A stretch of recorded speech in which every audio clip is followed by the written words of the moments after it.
What's up, Game Boys and Girls? Big T here, back with another video, and I am somewhat late to this debate, mainly because I wasn't planning on doing this video, and it just kind of toiled in my brain for about a week or so, and I just said, oh, screw it.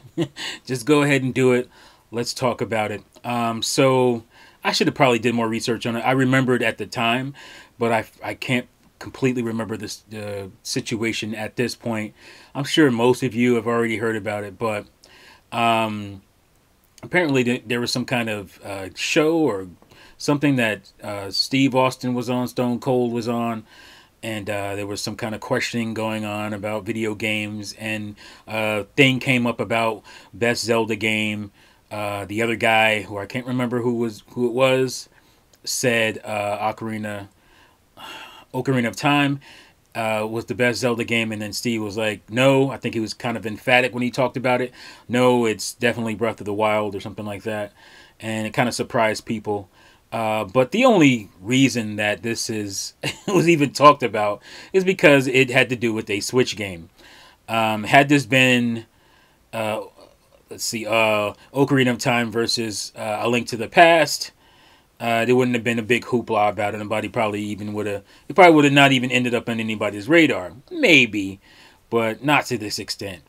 I noticed a lot of YouTubers, mainly people who talk about Nintendo stuff, talked about this, and they were just, oh my god, Steve Austin talked about Zelda. Is so surprising that he he even knows what that is. But like I said, the only reason this is even a debate is because it is a Switch game. But it's really not a Switch game. It's actually technically a Wii U game. Don't forget about this one. I know you guys want to forget about this when you Switch bros. Want to forget that, yes, this is a Wii U game. Let's just remember that, because I don't count Twilight Princess as a Wii game. It is a GameCube game that got held back for the Wii. Which I didn't have a problem with, mostly because it's the new console. I get it. I did have a problem with Skyward Sword. I did have a problem with Breath of the Wild being held back, not time-wise, but what was actually taken out of the game. They took out, Aonuma took out the quality of life stuff that the gamepad on the Wii U would have provided. And the only reason that was done, he initially said it was because it was too distracting. He admitted later that was bullshit. It was taken out because didn't want the Switch Bros to be upset that they got the lesser version of Breath of the Wild. So that was taken out. But yes, obviously there is the Switch version, which I also have. But yeah, this is the only reason that this was a debate. And so I actually had a list, but I think I can remember exactly, because I wrote this list down back when this was happening, what I would talk about, and I just said I don't feel like doing the video. Now I'm doing it. What the hell?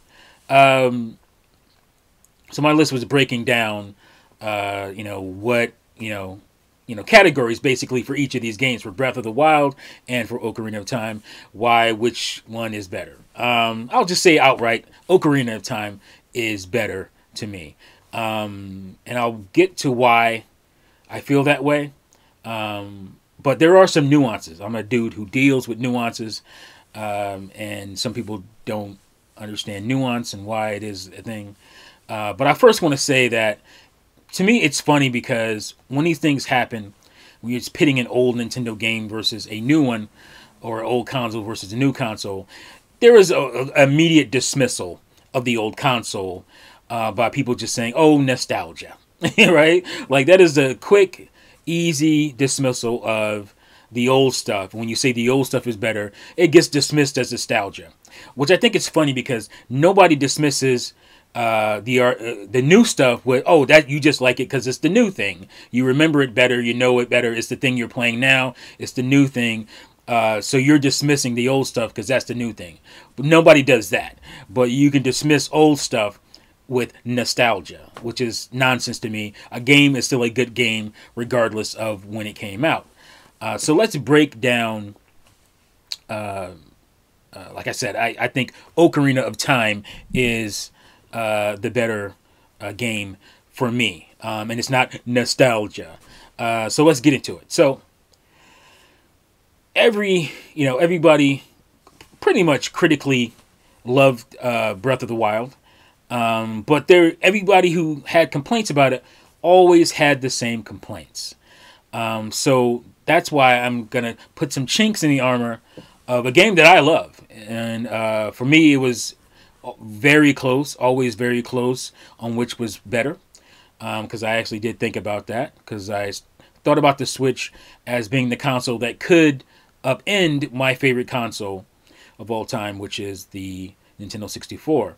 And so I started breaking down reasons why this and this and that. But as far as I'm concerned, Switch hasn't gotten there. Now I'm going to do a debate on, because there's also a debate now, is that, oh, the Switch is the best Nintendo console of all time, which is nonsense. Again, more nonsense, more, oh, the new hotness.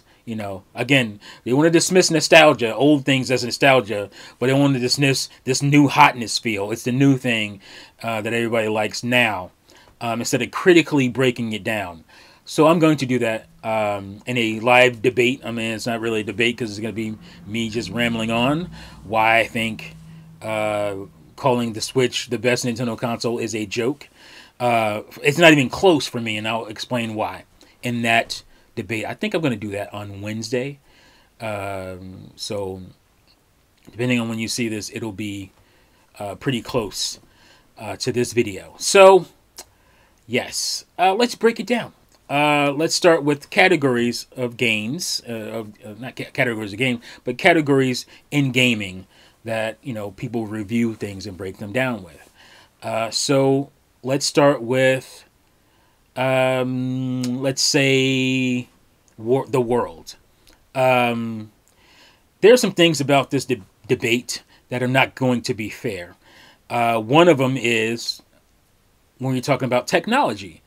So you can't compare graphics and blah, blah, blah, the world and whatnot, stuff like that, to of Ocarina of Time to Breath of the Wild, because it's just not fair. The technology isn't where it is now, even though you would say, this is one of the knocks I'm going to have against Breath of the Wild, you would say that the technology in Breath of the Wild is far beyond the technology in Ocarina of Time, and that's just what it was. I don't know how you fairly compare that, but so what I would like to do is compare it with games of its era. I think that's the fairest way to compare old games versus new games.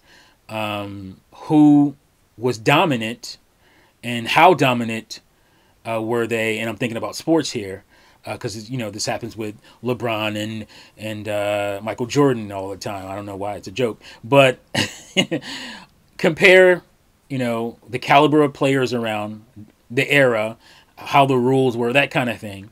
And that's how I want to do Ocarina of Time versus Breath of the Wild. So if you look at the gameplay and world, or not, sorry, just the world, not the gameplay, the world of Breath of the Wild versus the world of Ocarina of Time.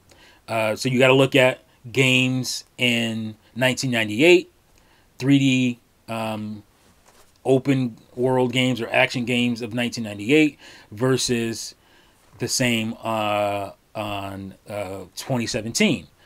And I would say it's actually pretty close as far as the world. Trying to keep nostalgia out of it. If you look around, other games at the time just weren't doing what Ocarina of Time was doing. That's one of the things that made it so fantastic. It's one of the things that got it all the accolades. It's one of the reason why it won Game of the Year that year. But Breath of the Wild also won Game of the Year of its time. But if you look at the worlds of other games and the vastness of them and whatnot, compared to Breath of the Wild, it's not really that, there's not this huge difference. Now, I would say the difference in Breath of the Wild is that, and this is somewhat biased, but I feel like the world of Breath of the Wild was way more interesting than any game that came out at that time. But I'm sure a lot of people would disagree with me. You know, obviously there's games like Skyrim and there's games like Witcher 3. Some people would say those worlds are more interesting. I would completely disagree as somebody who's played both of those games thoroughly. Um, but, you know, there is some arguments there. But I don't think there were any arguments as far as the world and just the amazement of seeing of Hyrule in 1998 on Ocarina of Time versus seeing Hyrule 2017 in Breath of the Wild. Now, the difference, and this is going in more into gameplay, would be the physics engine of Breath of the Wild versus games of its era. I think, or is miles beyond what was going on in games of its era.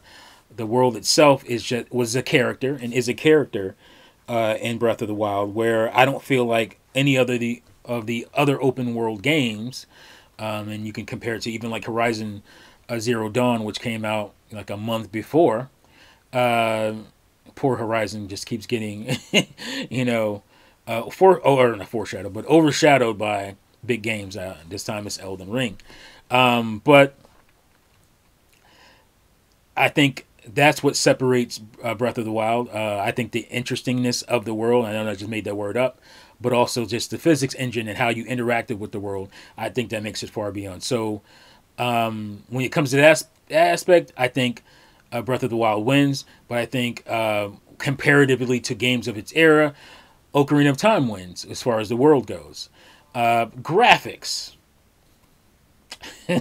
So again, we're comparing graphics of other games around Breath of the Wild in its era, 2017, to graphics around Ocarina of Time in 1998. Now, like, the thing about a lot of Nintendo games is that it's hard to just go straight out graphics. Sometimes, for me, it's about what's the word I'm looking for? Art direction, art design, you know, that kind of stuff also plays a huge part into why I like the look of Nintendo games. But again, we got to be fair. You're looking at technology-wise, graphically-wise, Breath of the Wild is a late 8th gen, or is it 7th? No, it's 8th gen. You know, 360.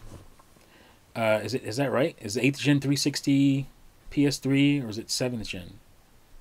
I can't remember. I'm getting old, I guess. I don't remember the gens. I think it's 8th gen. You know, 360 PS3. It is a late, visually looking, it is a late PS3 visual game.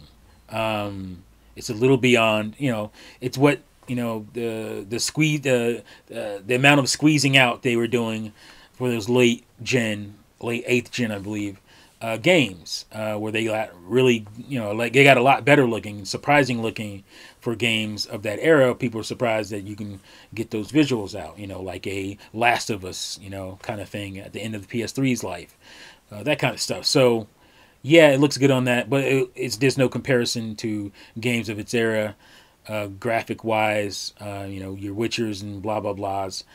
You know, they all look better. There's many games that look better, quote unquote, better than Breath of the Wild.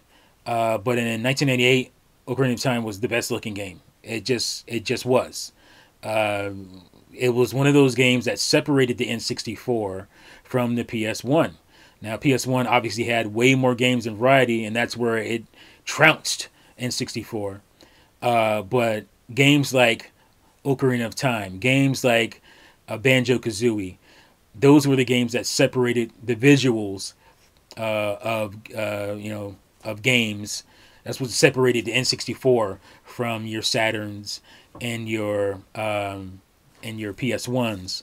Obviously, Dreamcast came along in the next year, but you know that was the next year, and you know games look a whole lot better. But at that time, there was just not a better looking game than Ocarina of Time. I remember walking into, was it Babbage's or was it was Software Etc. And they had a big screen set up showing just a loop of the trailer for Ocarina of Time, and I just remember people just in awe watching that. Not just me, an Nintendo fanboy, but like, you know, PC guys were coming in just all because it was Software Etc. So there was a lot of PC stuff there too, and people just coming in just in awe you know, the graphics of Ocarina of Time. It just looked great. They showed like the Goma fight.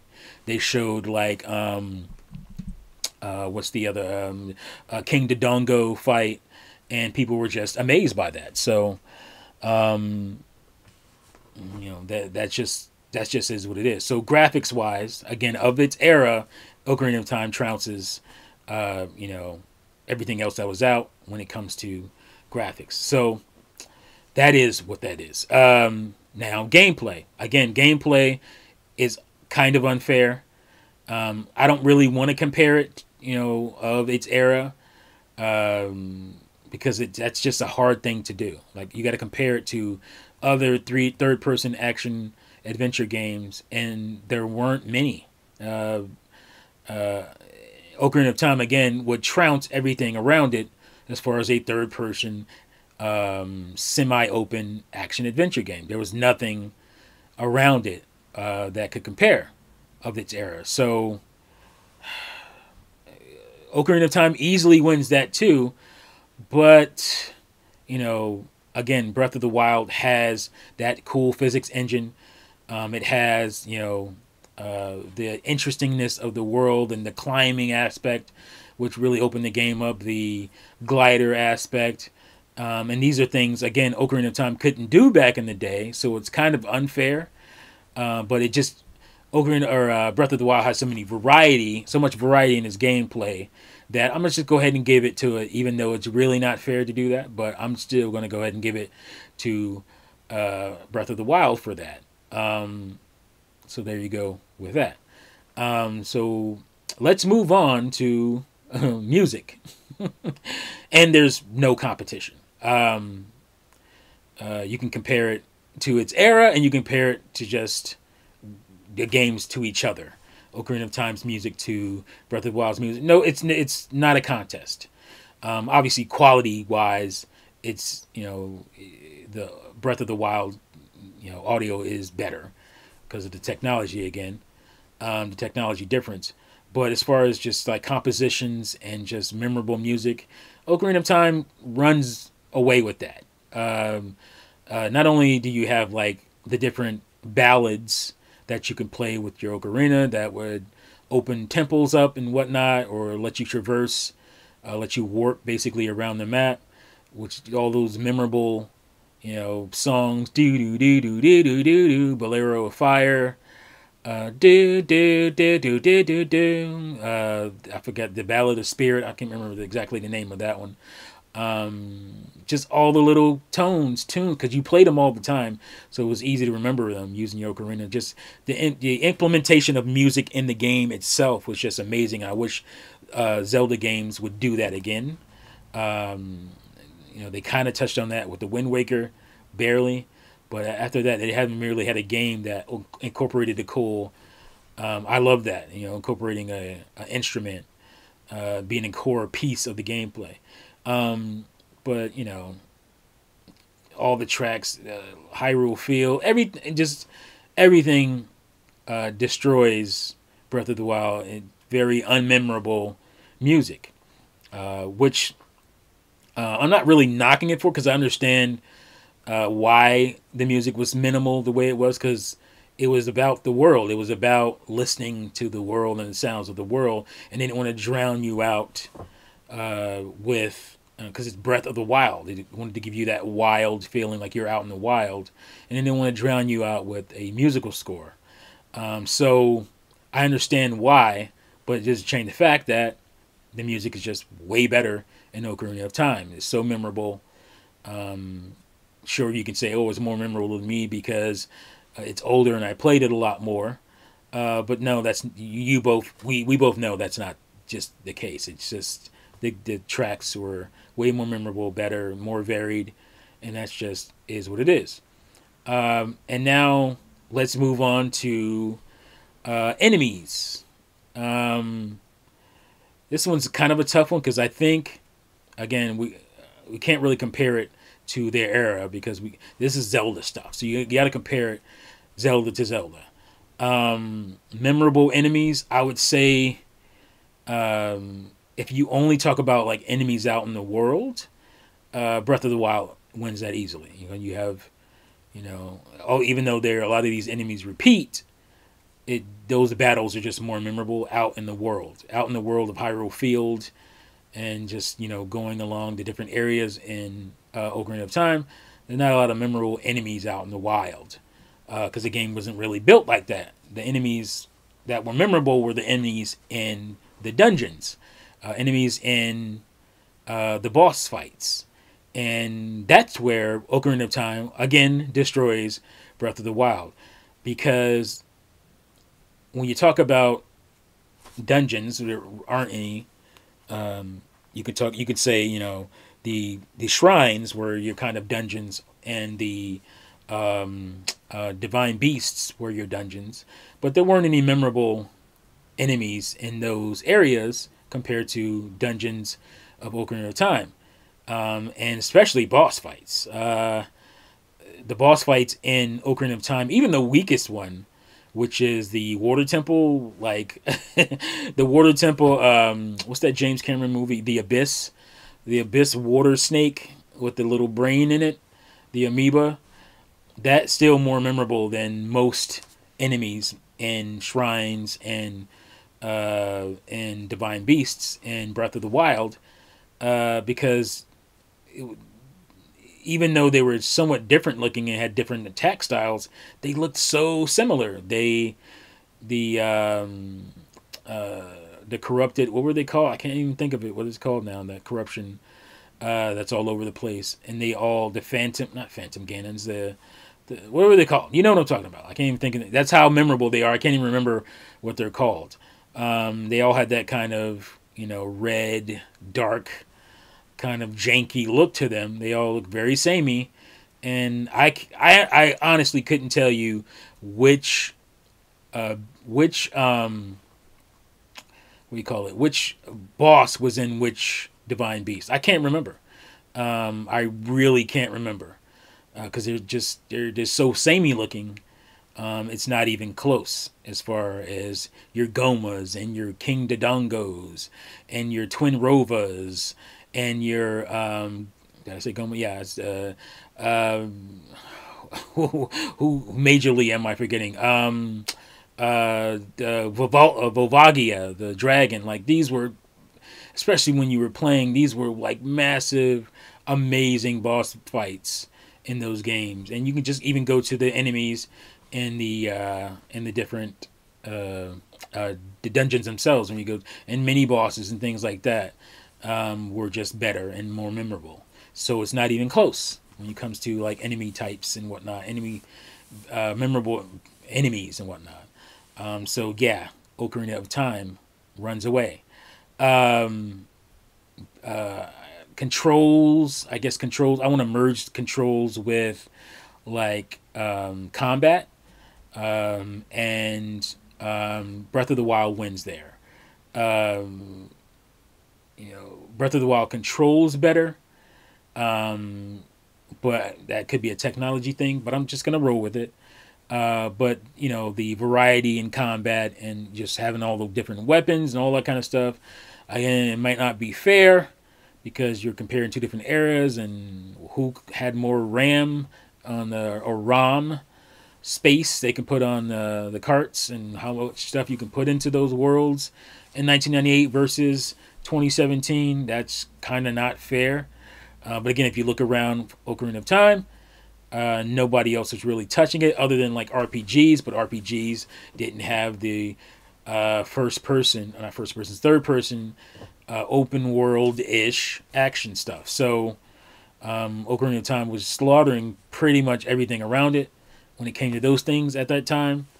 Obviously, like I said, combat was better in RPGs, like straight up full on RPGs, because it was, the setup was different. So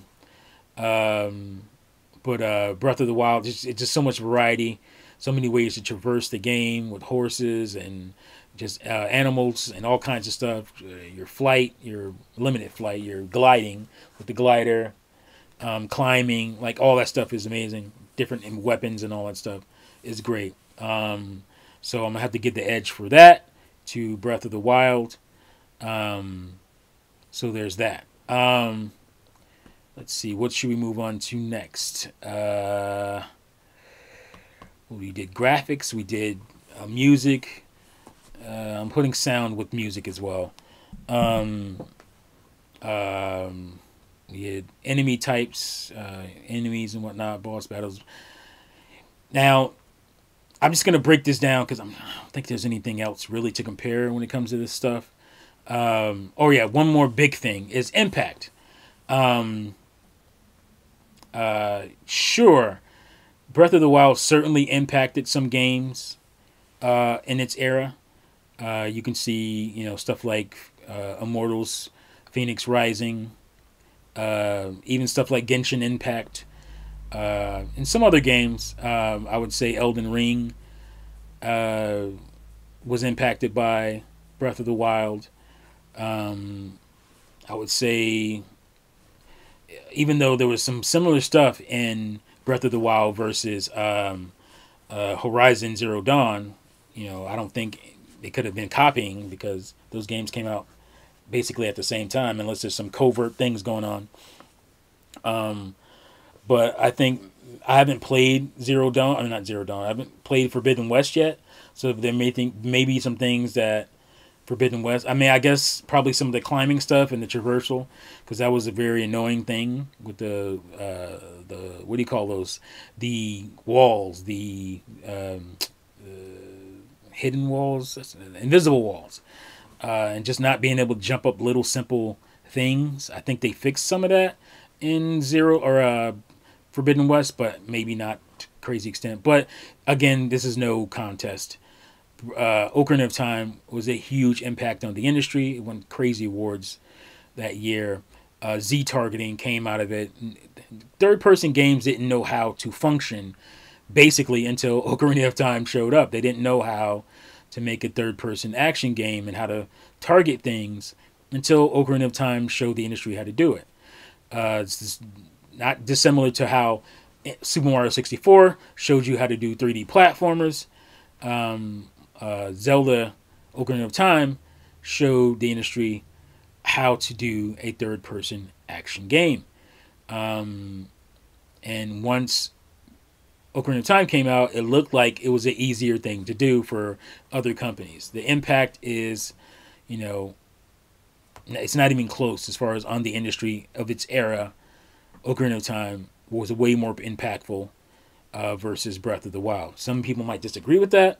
I can't really argue it because, like I said, there are some ways you can say the impact was similar, but I don't think it's close from my perspective. Again, this is my perspective. So if you look at just people praising Ocarina of Time, obviously the score, and there was less reviewers back then, I get that. But I think even if there was more reviewers back then to review the game versus right now, it still would have gotten super high marks because it was just a mind-blowing game when it came out. Now, Breath of the Wild, when you're playing it, there were things that blew your mind, but it wasn't, overall a mind-blowing game for most people. Yes, it did do something impactful. It made a lot of fans out of non-Zelda fans beforehand. So I got to give it that. Ocarina of Time probably didn't convert anybody. Maybe some people, because they like the whole 3D aspect of it, third-person aspect of it, open world-ish aspect of it. But yeah, it wasn't, to me it's not close. Story, that's one I'm forgetting. That is a big one that, again, is not close. Breath of the Wild, while it's somewhat open, it's still very linear for the most part. And it's telling a story, and it's a really cool story. And, gameplay is involved in telling that story, which is very cool. So there's a lot of cinematic cutscenes. That time was games were very, very big on trying to be like movies. It was even Nintendo was trying to make a cinematic game, and they talked about that. That was a buzzword in the interviews all the time. We're making a cinematic experience here, and yes, there are a lot of cutscenes in the game. And one of the big things that came out of that time was Ocarina of Time because it was using in-game graphics, was able to go back. Miyamoto was able to go back. Aonuma was able to go back and change around different cutscenes, which wouldn't have been possible, or it would have been possible, but it would have been way more difficult had they done the pre-rendered thing that pretty much everybody was doing. They chose to go with in-game graphics, which helped them, re-maneuver cutscenes and make it a more tight, better experience. So, Breath of the Wild, most of the story you have to find. A lot of it you can miss if you don't really get into the game and try to not really 100% it, but do all the shrines and that kind of stuff. Find all the shrines.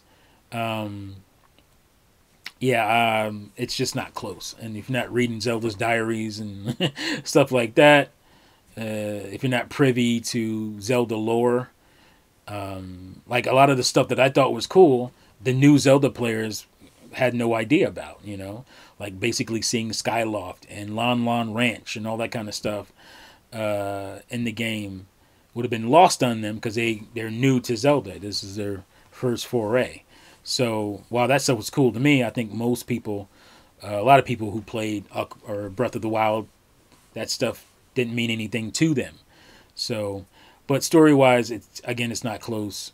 Ocarina of Time tells a wonderful story, a melancholy story, which is, I think, brilliant and just epic and great. And Breath of the Wild can do that if you search for some of these things. A lot of these things aren't thrown in your face, which is fine. It is a open air game. I get it. So for me, Ocarina of Time is, if you could even say it's not better, it's not a better game. And you're being if you can say that and you understand that it's kind of unfair because you're comparing two totally different eras and technologies. So even if you say that, you have to agree, I think, that Ocarina of Time is a better Zelda game. If you don't think it's a better game, you have to at least recognize it is a better Zelda game because of dungeons and how it uses weapons and all that kind of stuff. Those are very Zelda things, specific to Zelda games that Breath of the Wild didn't do, and a lot of people who are core fans of the series didn't really like. They didn't like the fact that there weren't any real dungeons. They didn't like that the Divine Beasts all looked samey, and a lot of the enemy types in the world were very samey. You had your Bobblekins and I forget what the big ones are called. I can't remember, but you know what I'm talking about. The tall Moblins and all that stuff. There was there was a certain amount of enemy types, and you just kind of encountered them over and over again. Maybe there was some variations. Maybe one was harder than the other. That kind of stuff. But when you're talking about being the better Zelda game, I don't think it's even close. Ocarina of Time is the better Zelda game. So this whole idea that Breath of the Wild just wins, I think it's just the new hotness talk. It's not being really reflective of what Ocarina of Time did at the time, and maybe you just weren't around at the time. A lot of these guys, I get that. I don't have as big a problem with the young people who didn't grow up playing Ocarina of Time. I have a bigger problem with people my age running around saying this. And I don't know why it is. It's because Nintendo Switch is the hotness, and you cannot go against the grain of the hotness. I get it. Or your fan bases will be upset. Your young fan bases will be upset. But at the end of the day, it's really not that close on what's the better Zelda games, especially. But overall, I think Ocarina of Time is the better game. It's easily replayable. It's very memorable. Music, story, themes, dungeon, all that kind of stuff is why it's better. Now, can quote unquote Breath of the Wild 2 surpass? Maybe, if it brings back a lot of those things that Zelda fans like in cool ways, the dungeons and all that kind of stuff. that the Zelda fans like, distinct bosses and boss battles and mini bosses, all kind of stuff. If they bring that kind of stuff back in Breath of the Wild 2, then there's no real competition, I think, at that point. They bring story. They bring, the world and world building. They bring enemy types.